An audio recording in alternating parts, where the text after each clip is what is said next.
Empati di masa pandemi.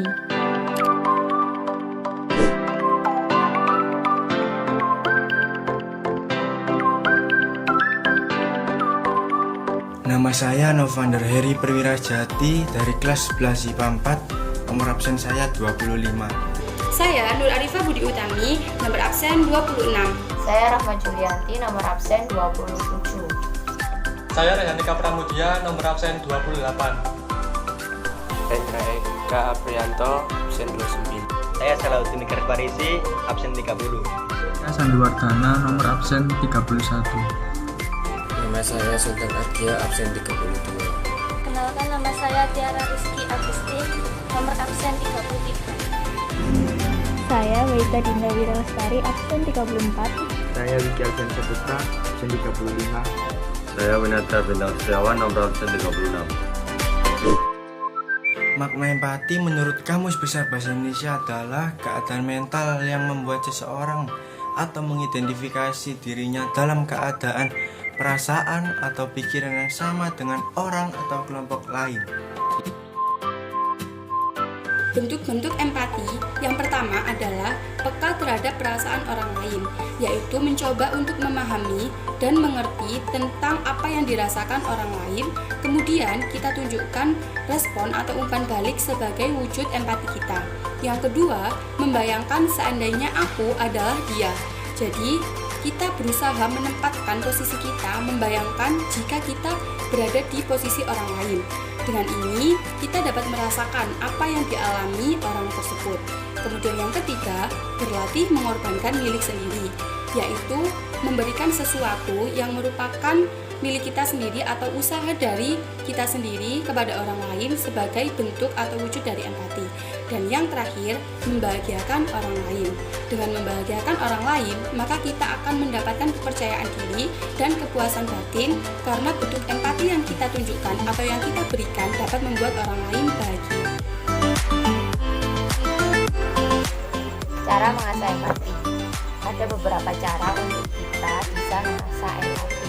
Yang pertama, understanding others atau cepat menangkap perasaan orang lain. Bagaimana cara kita untuk bisa mengetahui perasaan orang lain?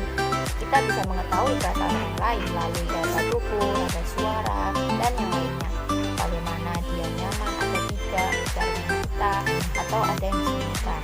Yang kedua, service orientation atau memberikan pelayanan yang dibutuhkan. Jika teman kita meminta pertolongan, kita harus sigap menolongnya. Yang ketiga ada developing others atau memberikan masukan yang positif. Yang keempat dan yang terakhir itu leveraging diversity, mengambil manfaat dari perbedaan. Dalam suatu ruang lingkup pasti ada perbedaan. Perbedaan itu jangan menjadikan ancaman untuk kita. Justru kita harus bisa mengambil sisi positifnya dari perbedaan itu. Cara menumbuhkan rasa empati. Yang pertama, banyak mendengar. Cobalah mendengar dengan sungguh-sungguh cerita orang lain. Yang kedua, mengubah cara memperlakukan orang lain. Mulailah dengan memberi senyum lebih dulu, kemudian menyapa hingga mengajak bicara. Cara menumbuhkan rasa empati. Bisa berkumpul dengan orang yang berbeda, keluar dari zona nyaman dan berkumpul dengan mereka yang berbeda. Posisikan diri seperti orang lain. Bayangkan jika kamu ada di posisi orang tersebut. Berempati pada masa pandemi. 1. Berempati pada keluarga, yaitu dengan cara mengingatkan anggota keluarga agar tidak melupakan protokol kesehatan bahkan di rumah sekalipun. Selain itu, dengan menasihati anggota keluarga untuk tidak melakukan panic buying. Empati kepada masyarakat yang terdampak COVID-19.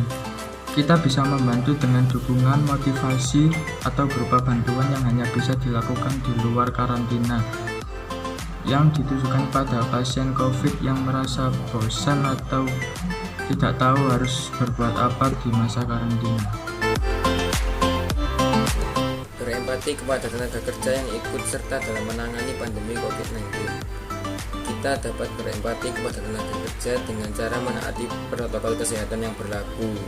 Dengan begitu, maka kita dapat mencegah banyaknya orang yang terpapar COVID-19, juga untuk mengurangi beban rumah sakit. Artinya, kita juga harus membantu tenaga kerja yang ikut serta dalam menangani pandemi ini. Berempati di masa pandemi. Yang keempat, empati kepada masyarakat yang terkena dampak pandemi. Misalnya, masyarakat yang kehilangan pekerjaan sehingga sulit untuk memenuhi kebutuhan sehari-harinya. Kita dapat berempati dengan mengadakan penggalangan dana dari masyarakat yang masih sanggup dan terjamin kebutuhan hidupnya.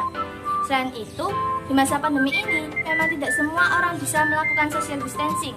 Banyak pula orang yang harus keluar untuk suatu kepentingan. Dengan ini, yang kita lakukan adalah tidak menghakimi bahwa mereka sengaja tidak mematuhi aturan pemerintah, tetapi dengan selalu mengingatkan agar tetap menjaga kebersihan supaya tidak tertular COVID. Berikutnya, empati kepada lansia.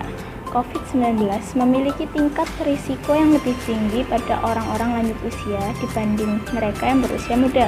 Karena itu, kita sebagai orang muda harus menunjukkan empati kepada mereka yang lansia dengan cara melakukan social distancing sesuai anjuran pemerintah. Dengan kita tetap tinggal di rumah sebisa mungkin, risiko menjadi karier yang menularkan virus pada orang lain akan jauh berkurang, yang artinya kita juga ikut melindungi orang-orang di sekitar kita. Empati kepada teman. Jika teman kita ada yang terpapar COVID-19, kita harus memberikan semangat dan motivasi. Selain itu, dengan menghindari candaan kepada teman yang terpapar COVID agar tidak mudah tersinggung. Manfaat empati yang pertama yaitu menghilangkan sikap egois. Yang kedua, mengembangkan sikap dan mengevaluasi dan mengontrol diri. Yang ketiga, memahami perspektif orang lain sehingga menyadari bahwa orang lain dapat membuat penilaian berdasarkan perilakunya. Yang keempat yaitu peka terhadap orang lain. Dan yang kelima, menghilangkan sikap sombong dan tidak mempedulikan orang lain. Nah, teman-teman, mari kita selalu berempati di masa pandemi ini dengan cara mematuhi dan melaksanakan protokol kesehatan yang terdiri dari 4M, yaitu selalu mencuci tangan, yang kedua, menghindari kerumunan, yang ketiga, memakai masker, dan yang terakhir, menjaga jarak atau social distancing. Terima kasih.